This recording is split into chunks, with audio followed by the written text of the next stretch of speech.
Pope Francis's encyclical letter Laudato Si on the care of our common home. The need to protect employment. Any approach to an integral ecology, which by definition does not exclude human beings, needs to take account of the value of labor, as St. John Paul II wisely noticed in his encyclical Laborem Exercens. According to the biblical account of creation, God placed men and women in the garden he had created, not only to preserve it, but also to make it fruitful. Laborers and craftsmen thus maintain the fabric of the world. Developing the created world in a prudent way is the best way of caring for it, as this means that we ourselves become the instrument used by God to bring out the potential which he inscribed in things. The Lord created medicines out of the earth, and a sensible man will not despise them. If we reflect on the proper relationship between human beings and the world around us, we see the need for a correct understanding of work. If we talk about the relationship between human beings and things, the question arises as to the meaning and purpose of all human activity. This has to do not only with manual or agricultural labor, but with any activity involving a modification of existing reality, from producing a social report to the design of a technological development. Underlying every form of work is a concept of the relationship which we can and must have with what is other than ourselves. Together with the awe-filled contemplation of creation which we find in St. Francis of Assisi, the Christian spiritual tradition has also developed a rich and balanced understanding of the meaning of work, as for example in the life of Blessed Charles de Foucauld and his followers. We can also look to the great tradition of monasticism. Originally, it was a kind of flight from the world, an escape from the decadence of the cities. The monks sought the desert, convinced that it was the best place for encountering the presence of God. Later, St. Benedict of Norcia proposed that his monks live in community, combining prayer and spiritual reading with manual labor.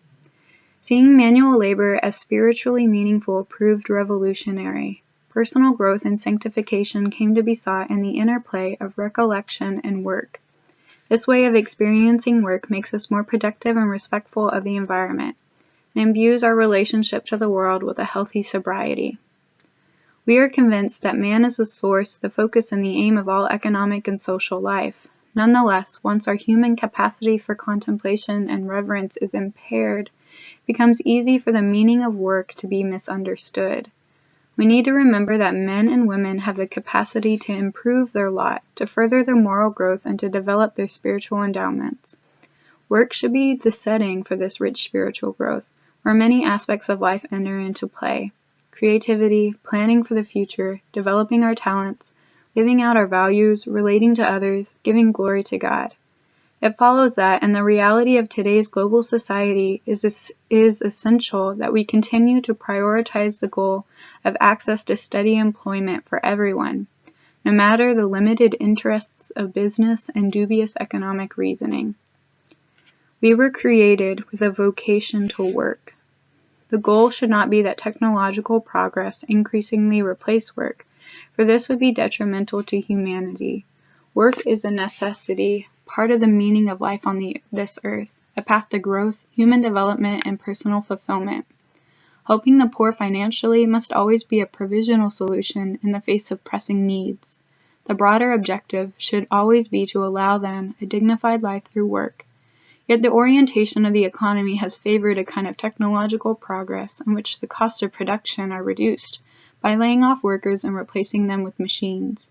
This is yet another way in which we can end up working against ourselves. The loss of jobs also has a negative impact on the economy through the progressive erosion of social capital, the network of relationships of trust, dependability, and respect for rules, all of which are indispensable for any form of civil coexistence. In other words, human costs always involve economic costs, and economic dysfunctions always involve human costs. To stop investing in people in order to gain greater short-term financial gain is bad business for society. In order to continue providing employment, it is imperative to promote an economy which favors productive diversity and business creativity. For example, there is a great variety of small-scale food production systems which feed the greater part of the world's peoples, using a modest amount of land and producing less waste, be it in small agricultural parcels, in orchards and gardens, hunting and wild harvesting, or local fishing. Economies of scale, especially in the agricultural sector, end up forcing smallholders to sell their land or to abandon their traditional crops. Their attempts to move to other more diversified means of production prove fruitless because of the difficulty of linkage with regional and global markets, or because the infrastructure of sales and transport is geared to larger businesses. Civil authorities have the right and duty to adopt clear and firm measures in support of small producers and differentiated production. To ensure economic freedom from which all can benefit, restraints occasionally have to be imposed on those possessing greater resources and financial power.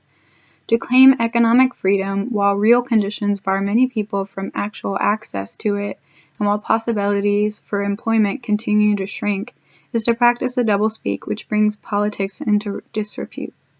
Business is a noble vocation, directing to producing wealth and improving our world. It can be a fruitful source of prosperity for the areas in which it operates, especially if it sees the creation of jobs as an essential part of its service to the common good.